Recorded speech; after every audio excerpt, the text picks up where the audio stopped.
Savoir politique. Savoir politique. Savoir politique. Savoir politique. Savoir politique. Savoir politique. Démocratiser le savoir pour une culture démocratique.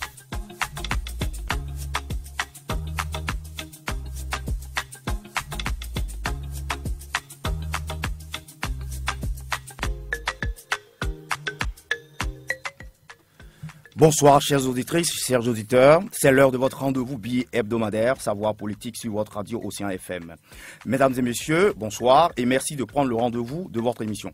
Les partis politiques en démocratie, c'est le thème de l'émission de ce jour pour nous aider à comprendre ce qu'est un parti politique, ses différentes fonctions et caractéristiques. Les partis politiques contribuent-ils dans notre pays à structurer et à renforcer la démocratie en Afrique et au Bénin? Dans le contexte béninois actuel, les partis politiques dans leur statut actuel et leur fonctionnement sont-ils réellement des partis politiques?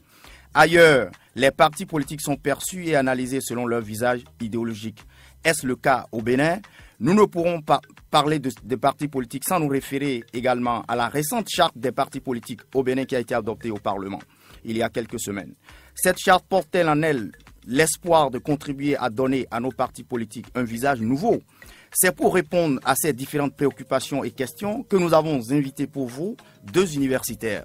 Le premier invité, il a nom Dr Patrick Henou. Il est docteur en sciences politiques et expert en démocratie et gouvernance. Bonsoir. Bonsoir, monsieur le journaliste. Bonsoir, cher ancien confrère. Merci beaucoup. Oui. Le deuxième invité, il est enseignant-chercheur à l'université d'Abomey-Calavi. Il a nom Dr Aimé Tchefa. Bonsoir, monsieur Tossono. Je rappelle que vous êtes docteur en sociologie de développement et expert en management des programmes. Bonsoir. Bonsoir, monsieur Tossono. Oui. Bonsoir, monsieur Ouissou. Ok. Alors, bonsoir, chers invités, et merci d'avoir répondu présent, chers invités, merci d'avoir répondu présent à notre invitation. Au micro, Alain Tossono, et avec moi, j'ai un grand frère et ami, Virgile Ouissou, pour conduire cette émission. Bonsoir, Virgile. Bonsoir, Alain Tossono. À la technique, Stéphane Makobi.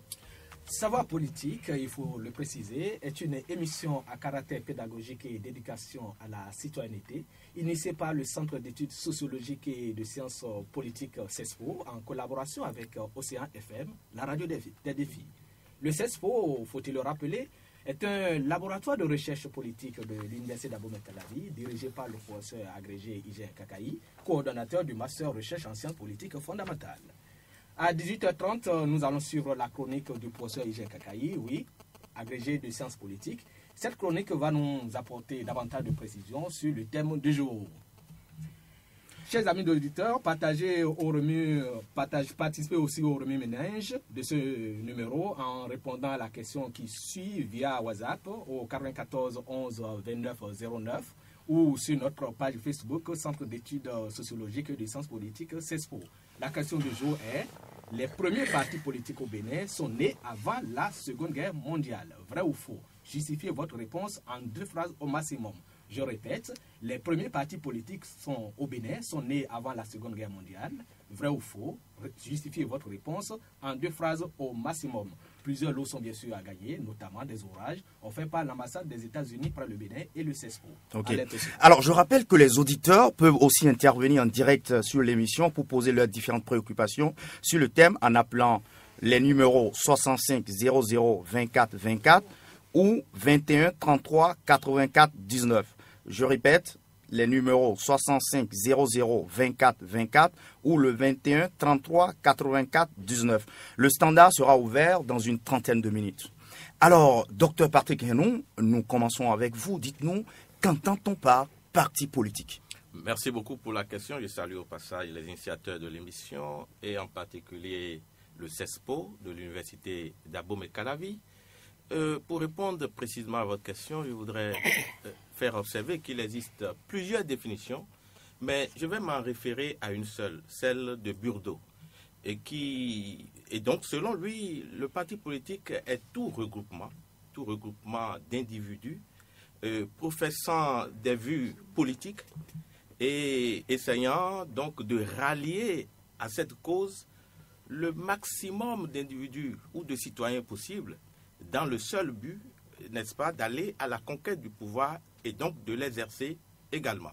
Voilà ce que je peux dire concernant la définition du parti politique. Mais on peut élargir cette définition en se référant également à Max Weber, qui fait recours à la notion d'association pour montrer qu'il s'est agi d'un regroupement fondé sur un engagement libre des citoyens qui ont vocation de donner, n'est-ce pas, à leur chef le pouvoir et de donner, n'est-ce pas, aux militants des moyens vraiment de défendre ou de poursuivre des objectifs bien précis et par ricochet d'avoir accès aux avantages personnels.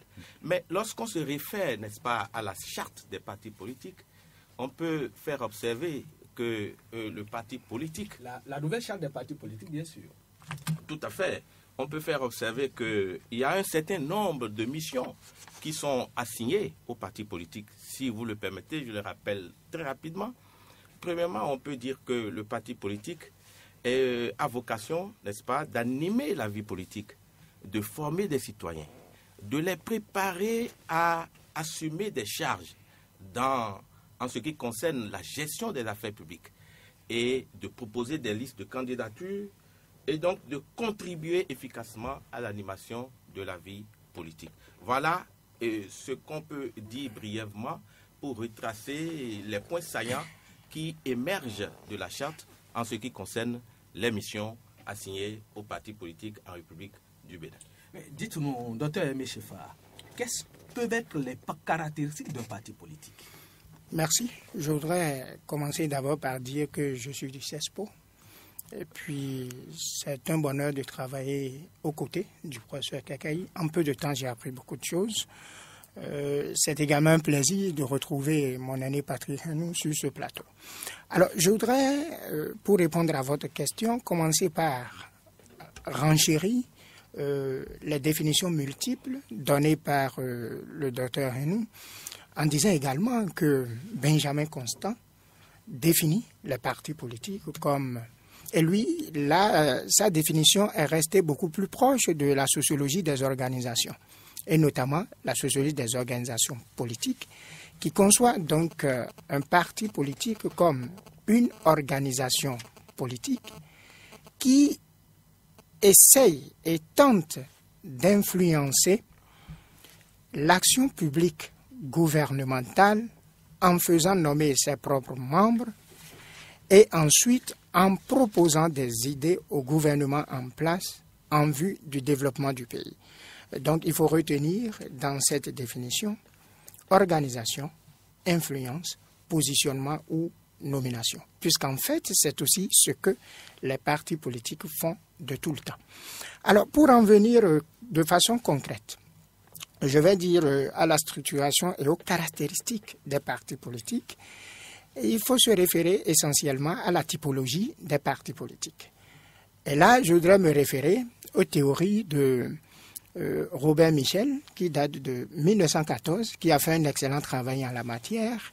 Il parle des partis de cadres ou des partis idéologiques. Et vous abordez là la typologie? Oui, la typologie, pour pouvoir voir les caractéristiques. Absolument.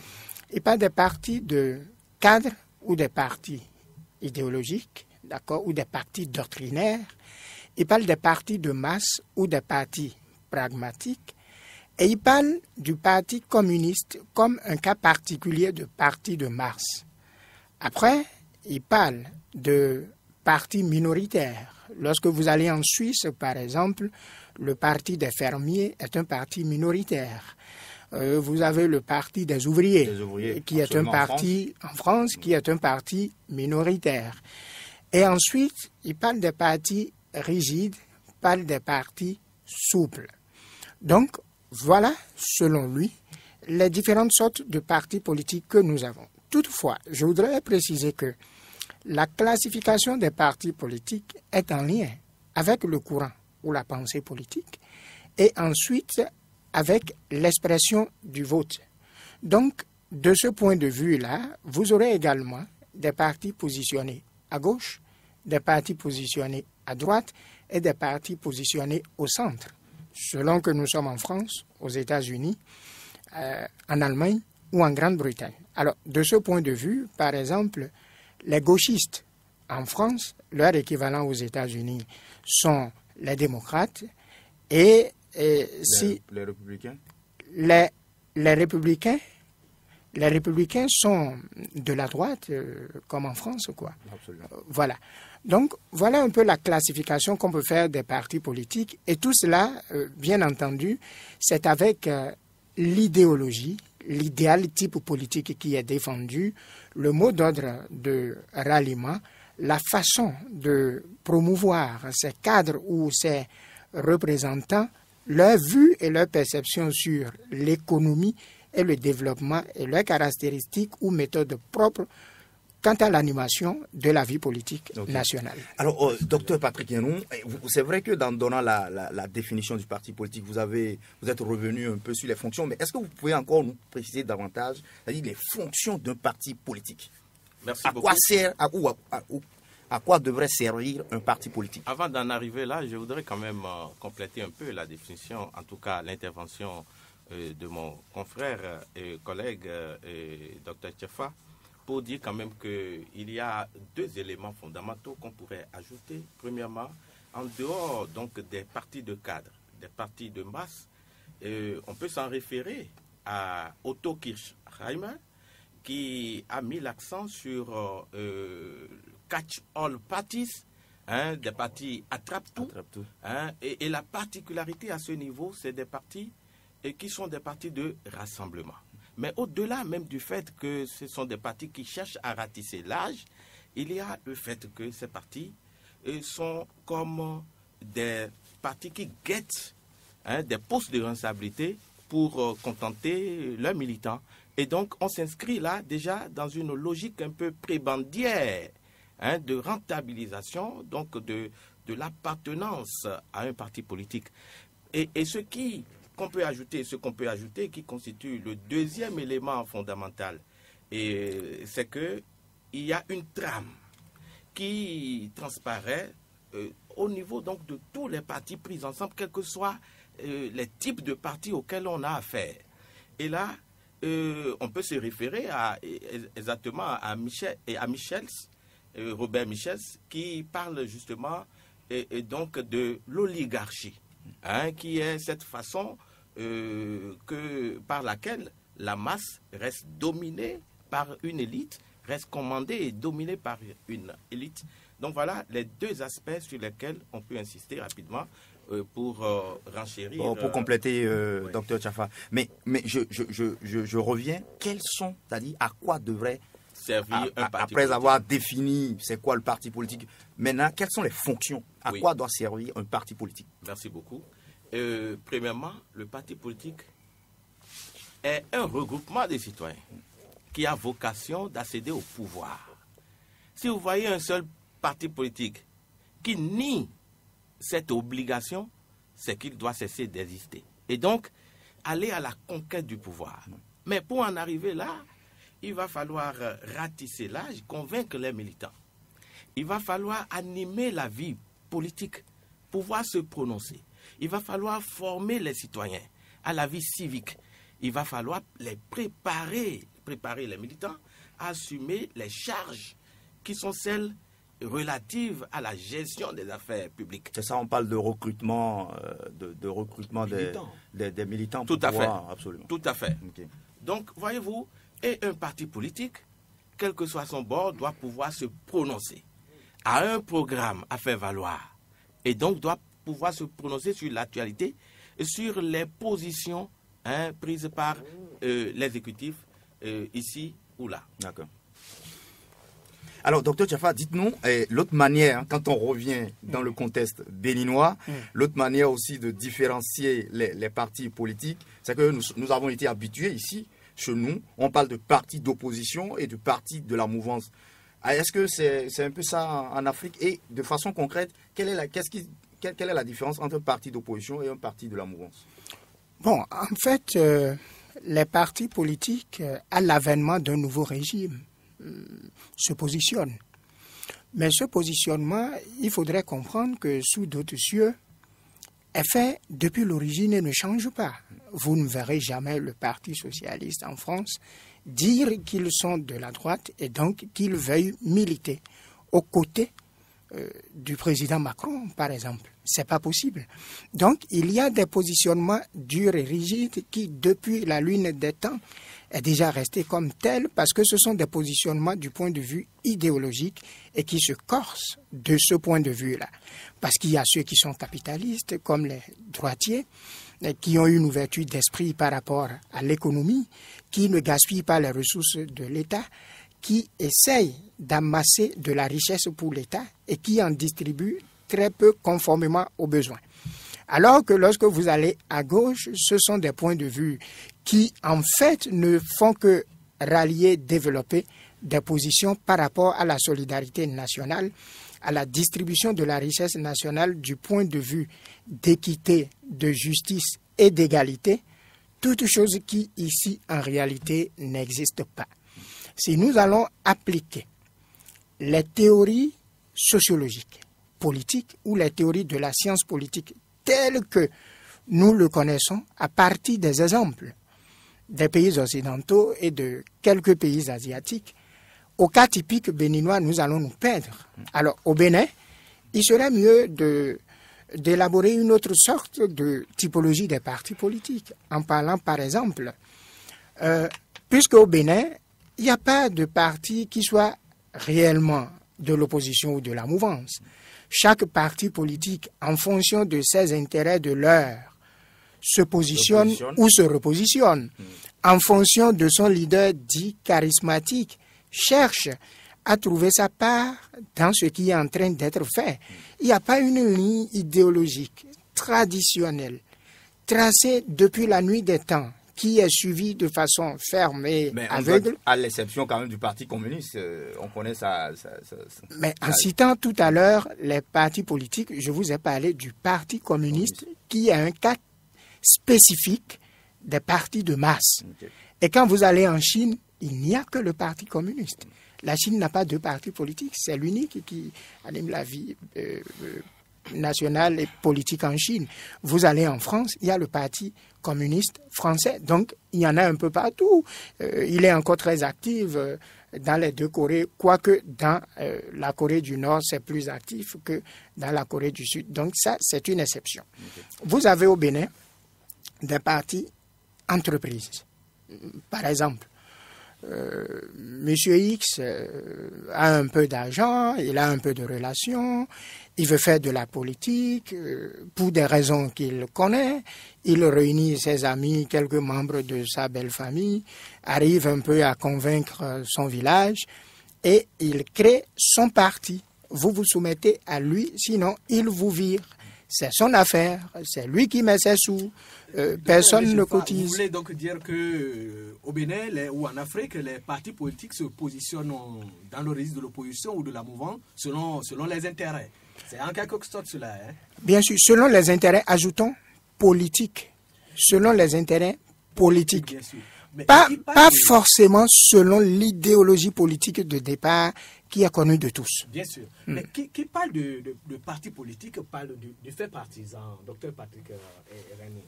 Est-ce qu'il y a une différence entre le fait partisan et un parti politique? Merci beaucoup pour la question. Si vous permettez, j'allais rapidement revenir sur les questions liées à l'opposition, à la mouvance, rapidement en une minute. Le temps avance, est-ce qu'on ne va pas progresser un peu? D'accord, merci beaucoup. Le fait partisan, en réalité, c'est un fait qui émane justement des interactions ou de collaboration, entre partis politiques appartenant à un système politique donné et qui, justement, ont pour vocation d'aller à la conquête et à l'exercice du pouvoir d'État. Donc, c'est ce qu'on peut attendre par effet partisan. Alors, vous voulez savoir si il y a une ligne de démarcation visible entre le parti politique et le fait partisan. À partir du moment où le parti politique se met en activité, se met en action, parce que, je l'ai rappelé au départ, il n'y a pas de parti politique qui puisse vivre une léthargie. Le parti politique doit aller à la rencontre, doit cerner les enjeux liés à la gestion du pouvoir et à partir de cela, entre en position de négociation des positions de pouvoir. Et dans ce contexte-là, il est difficile, lorsque le parti se met en action, marche dans ce sens, il est difficile vraiment de vouloir établir une scission, un mur étanche entre le parti politique, n'est-ce pas, et le fait partisan. Voilà. Alors nous l'avons compris, je rappelle que les auditeurs peuvent aussi intervenir en direct sur l'émission pour poser leurs différentes préoccupations sur le thème en appelant les numéros 65 00 24 24 et 61 53 90 53. Le standard sera ouvert dans quelques minutes, d'ici 5 minutes, si tout va bien. Alors, docteur Tchefa, dites-nous, on va revenir un peu l'avènement des partis politiques dans notre pays. On sait que cet avènement est lié un peu à la démocratisation aussi de la vie politique, mais est-ce que vous pouvez nous aider à tracer un peu l'historique donc des partis politiques dans notre pays? Bon, là, on va parler principalement de 3 moments. Avant l'indépendance, tout ce qui a commencé autour des années 1940, d'accord, juste un peu à la rencontre du colonisateur, comment la vie politique était plus ou moins organisée et comment la vie politique surtout a été animée pendant que la colonisation battait son plein. On va voir ça, il faut retenir ce moment-là. Ensuite, juste après les indépendances, donc à partir de 1960 jusqu'en 1972, où le Bénin a connu une stabilité sociopolitique, et après de 1972 jusqu'en 1991, où le Bénin a démarré une nouvelle expérience liée au renouveau démocratique, avec l'organisation de la Conférence nationale des forces vives,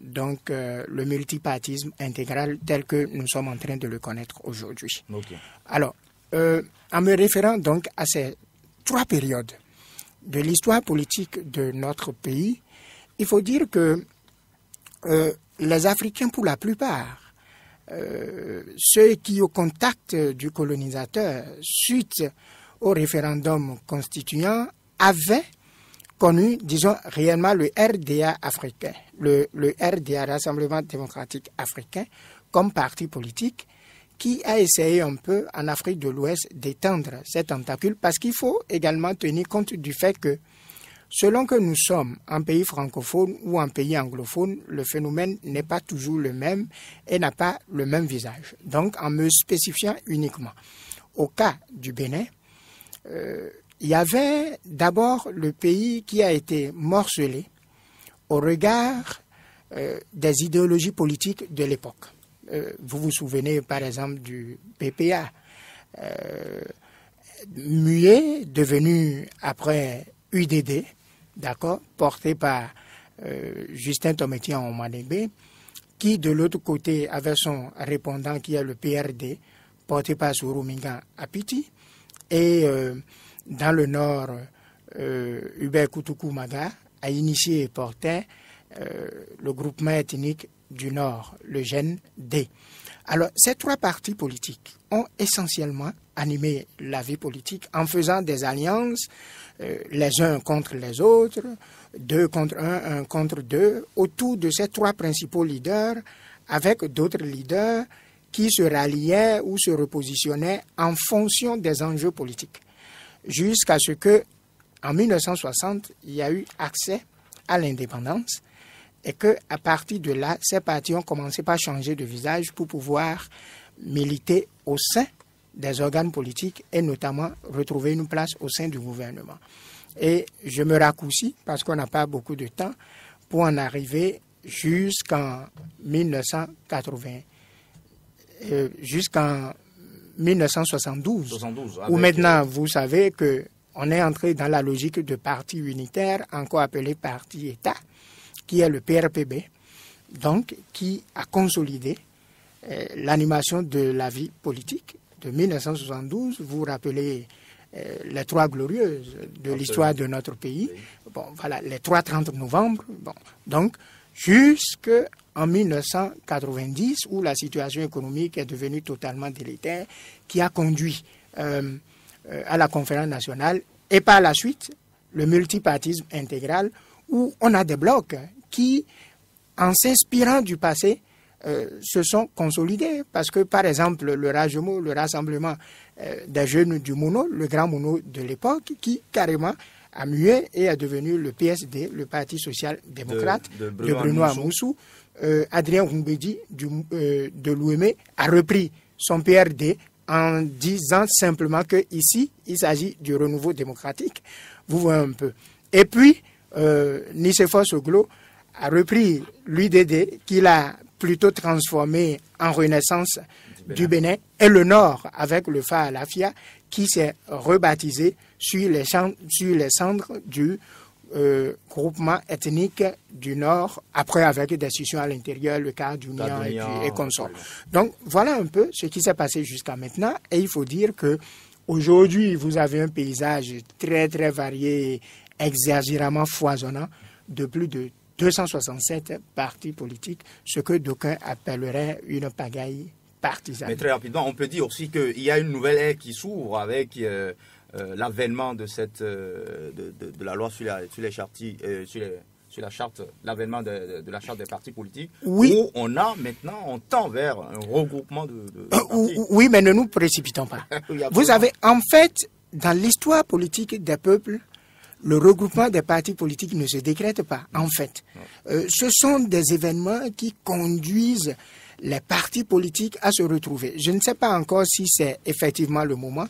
Il faut qu'on observe un peu le phénomène pour se rendre compte. Mais il y a une évidence que, à un moment donné, qu'on le veuille ou non, les partis politiques retrouveront la nécessité de se mettre ensemble au regard des ressemblances philosophiques, mais au regard aussi de ce que leur imposent les réalités de l'arène politique qui a connu une dynamique certaine. Okay. Progressivement, nous sommes en train d'aller vers cela, mais ne nous agitons pas trop parce que ça n'existe pas, c'est à construire.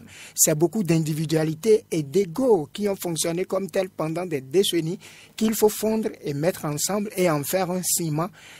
C'est difficile, mais c'est faisable. Nous avons compris, nous allons observer le processus et on verra comment il va évoluer.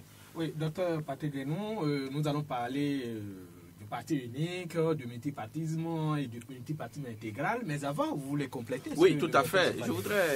Je brûlais d'envie on vous a vu d'intervenir par rapport à ce qu'a développé mon collègue.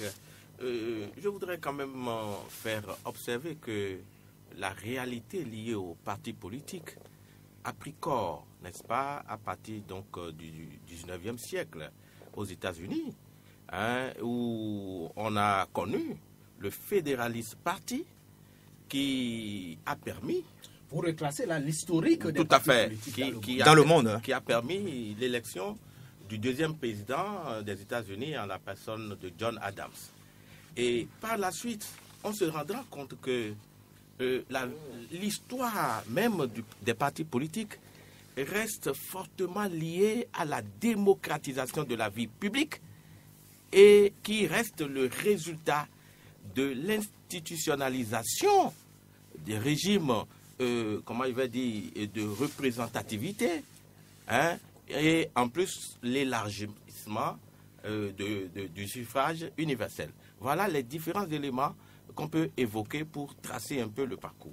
Deuxièmement, on peut ajouter quand même que si nous considérons le cas du Bénin, cette envolée démocratique peut être située au niveau donc de la conférence des forces vives de la nation de février 90, où il a été question vraiment d'une certaine logothérapie, d'une certaine thérapie par le discours, où on a essayé de laver le linge sale en famille au regard des problèmes que nous avions à l'époque pour repositionner le pays sur le chantier de la démocratie en faisant deux options fondamentales.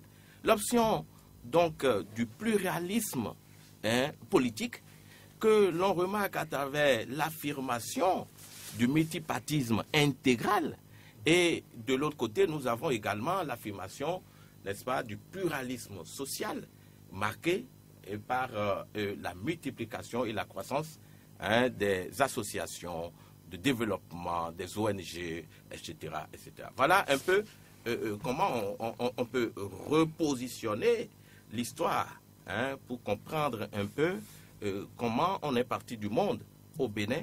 Hein, justement, on peut aller au-delà, mais on peut s'en arrêter là. Maintenant, pour aborder votre... Très rapidement.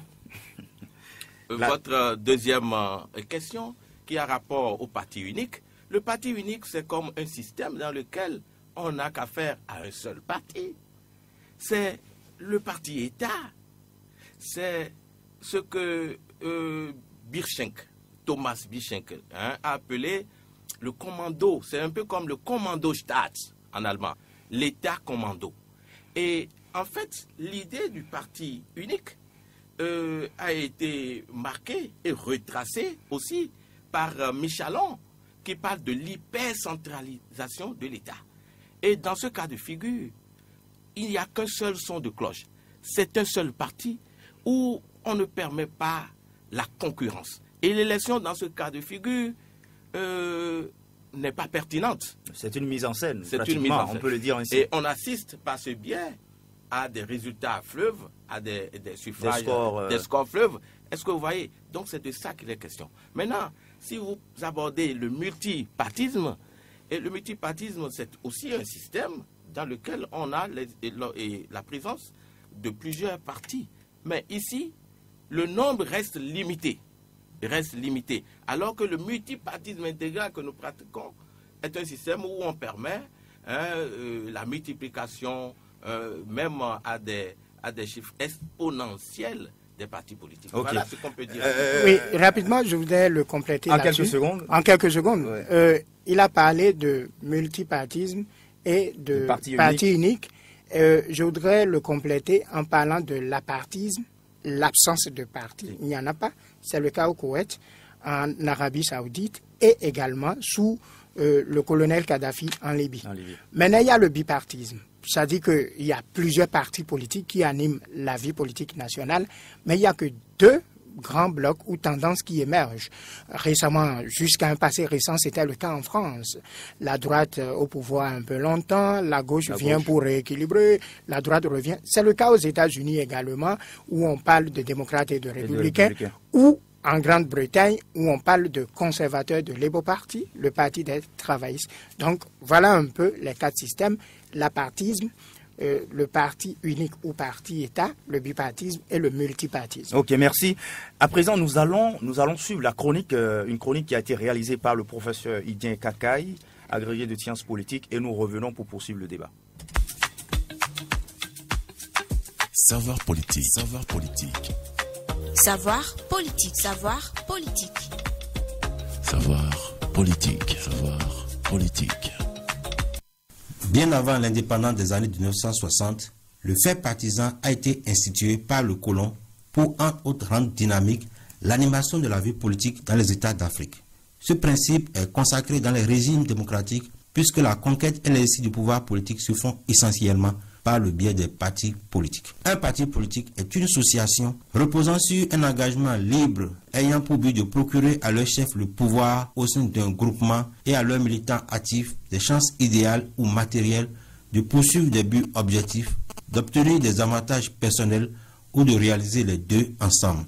Pour comprendre un parti politique, il faut se référer à sa fiche d'identité, à sa structure, à son fonctionnement interne, à sa base sociale, à sa position dans l'espace politique. Au Bénin, la démarcation devenue classique est celle des partis de la mouvance, c'est-à-dire les partis qui soutiennent l'action gouvernementale, et des partis de l'opposition, c'est-à-dire les partis ne soutenant pas le programme d'action d'un gouvernement en place. Cette démarcation est très fragile au point où on assiste à une forte mobilité des membres des partis politiques entre mouvance et opposition. Cette démarcation est également difficile à comprendre puisqu'elle rencontre des pratiques anthropologiques au point où des acteurs opposants sont perçus par des adversaires ou des ennemis des acteurs de la mouvance et vice-versa. De même, dans l'animation de la vie politique, ces formations politiques sont fortement influencées par la diversité qui caractérise la société béninoise. Ce phénomène partisan a des conséquences sur le système électoral en termes de conflits d'intérêts, de tentatives de récupération et de manipulation des scrutins.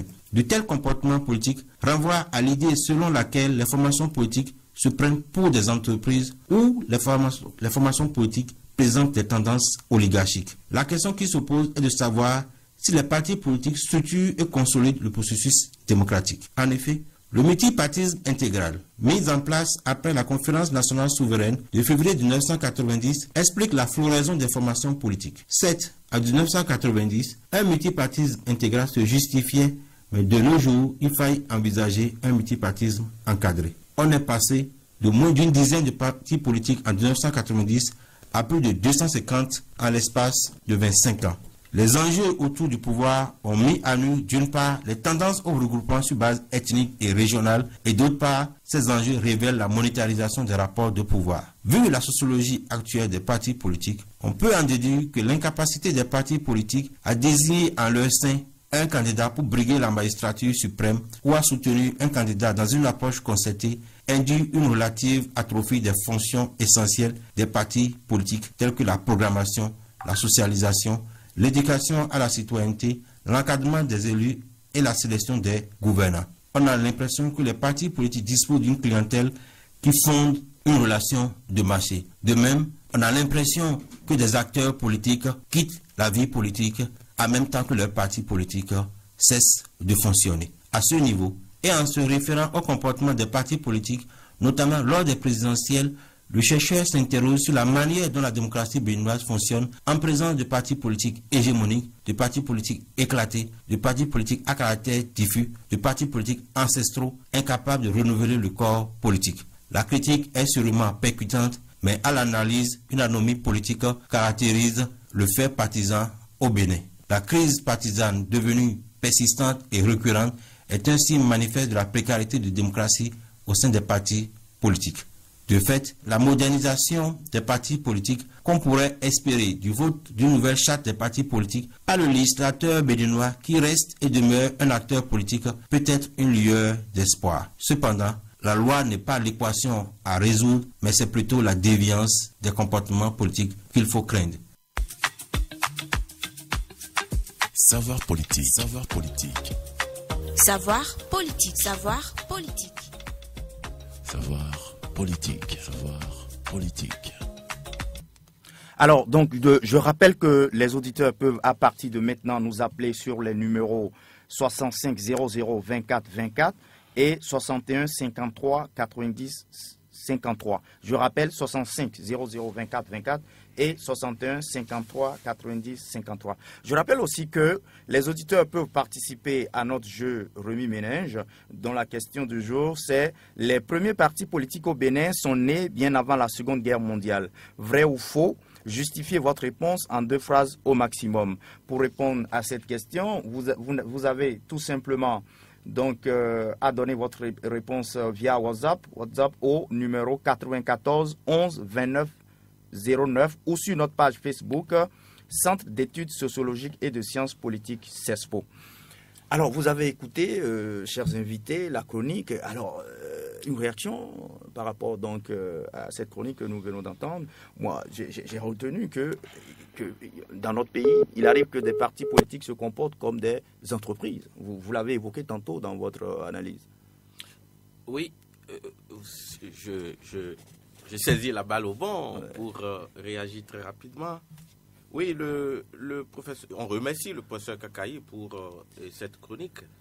Les partis politiques se comportent comme des entreprises. Hein?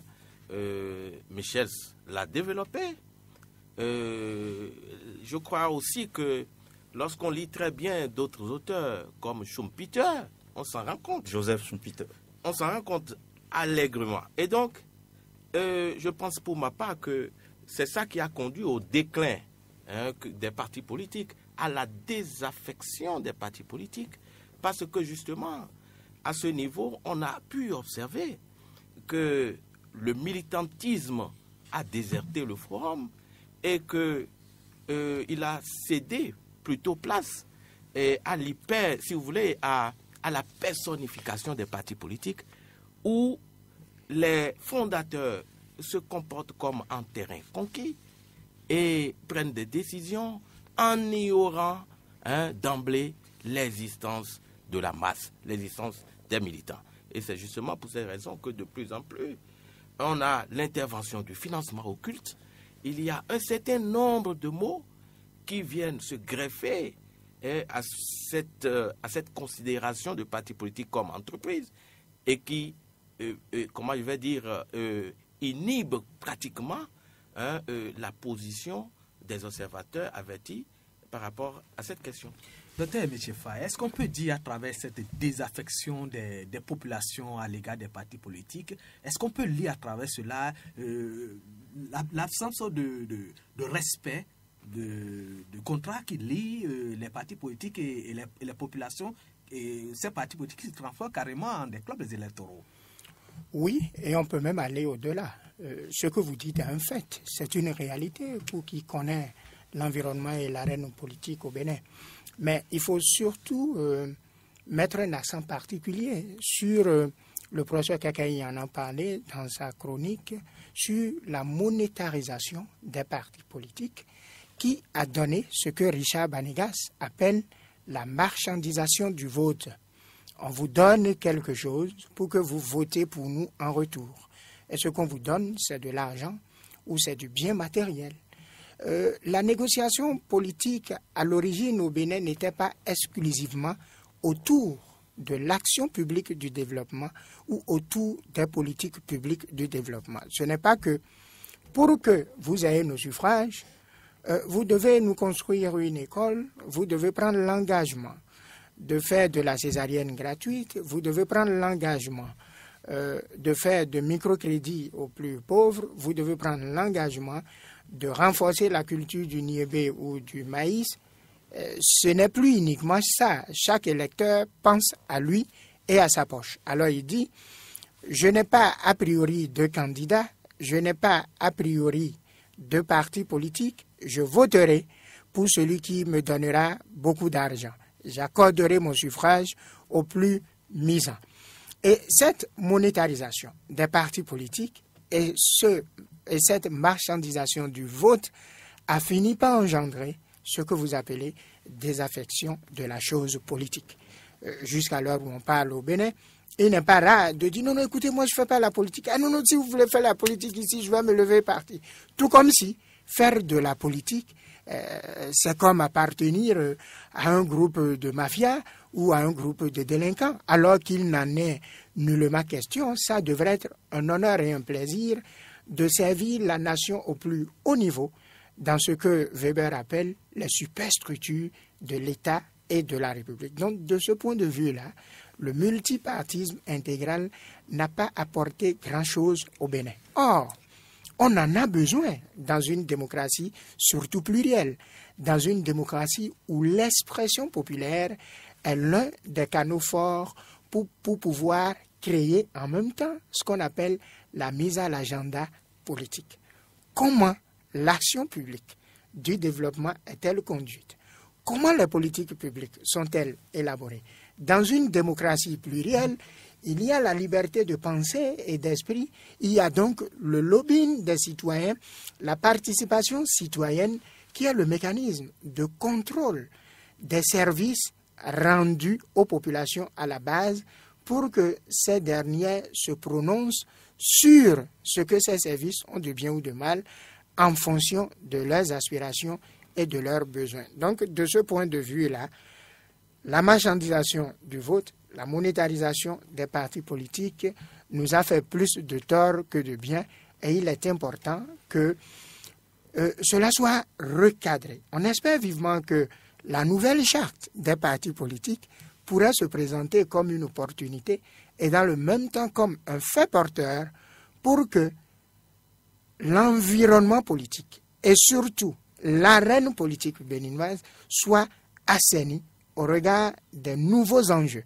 Nous avons quoi à y gagner aujourd'hui par rapport à la façon dont la politique est faite dans notre pays. C'est ça, les nouveaux enjeux. Et il faut qu'on y aille avec plus de visibilité et plus de culture politique. Le docteur nous parlait tout à l'heure de socialisation politique. La socialisation politique à travers le modelage politique, l'apprentissage politique et le contrôle politique. La politique, enfin, politique doit être simplement l'affaire de tout le monde et non d'une fine élite ou d'une fine partie de commerçants ou de vendeurs d'idées sans grand contenu qui de plus en plus s'imposent au peuple. C'est pas pour rien alors que Robert Michels parle d'oligarchie ne faisant pas du bien à la classe politique et au développement. Ok, nous avons compris. Alors, docteur Hénon, est-ce que la sociologie des partis politiques au Bénin nous permet de dire qu'ils vont vraiment à la conquête du pouvoir et participent réellement à la gestion du pouvoir? Oui, merci pour la question. Mais il faut, avant toute chose, revenir à la notion de désaffection, puisque les spectateurs, les auditeurs, excusez-moi, nous sommes à la radio ici. Je suis habitué à la télévision. Les auditeurs doivent comprendre. La désaffection, comment elle se manifeste dans la réalité. Lorsque l'on lit très bien Albert Olivier Richman, on se rend à l'évidence qu'il a mis en relief 3 choses. La première, il a parlé de loyauté. La deuxième, il a dit voice. La troisième, il a dit exit. Donc la troisième option, c'est exit option. Ça veut dire quoi?